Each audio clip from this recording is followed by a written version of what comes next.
అన్నం తింటే షుగర్ పెరుగుతుంది, చపాతీ తింటే షుగర్ తగ్గుతుంది అంటున్నారు. ఇది ఎంతవరకు నిజం డాక్టర్ గారు? చాలామందికి అన్నం తింటే షుగర్ పెరుగుతుంది, చపాతీ తింటే షుగర్ తగ్గుతుంది అని ఒక మూఢనమ్మకం ఉందన్నమాట. దగ్గరగా ఒక 200 సంవత్సరాల నుంచి 300 సంవత్సరాల దాకా ఇంతకుముందు నుంచి మన పూర్వీకుల నుంచే అన్నం తింటా ఉన్నాం అనమాట. కాకపోతే అప్పుడు పాలిష్ చేసిన రైస్ లేకుండా ముడి బియ్యం తింటా ఉన్నాం. ఇప్పుడు కొంచెం తెల్ల బియ్యం తింటున్నాం. ఇది ఒకటే తేడా అనమాట.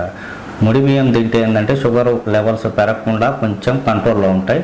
పాలిష్డ్ రైస్ తింటే కొంచెం షుగర్ లెవెల్స్ ఇమీడియట్గా పెరిగే అవకాశం ఉంది. మనము సౌత్ ఇండియన్స్, నార్త్ ఇండియన్స్ అటు సైడ్ పోయారనుకోండి, వాళ్ళు ఓన్లీ చపాతీలే తింటూ ఉంటారు, వాటి మీద ఆధారపడుతూ ఉంటారు అన్నమాట.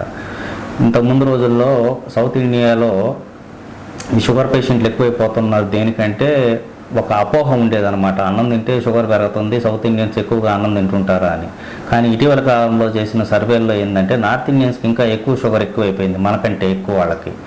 వాళ్ళకి ఎందుకు ఎక్కువైపోతున్నాయని పరిశోధనలో తేలింది ఏందయ్యా అంటే, వాళ్ళు చపాతీలు ఎక్కువ తింటున్నారు, వాళ్ళలో చపాతీలో గ్లూటిన్ అనే ఒక పదార్థం ఉంటుంది, ఈ చపాతీలు తినడం వల్ల ఇంకా షుగర్ ఎక్కువ అవుతుంది వీళ్ళకి అని చెప్పి అక్కడ తేలిందనమాట.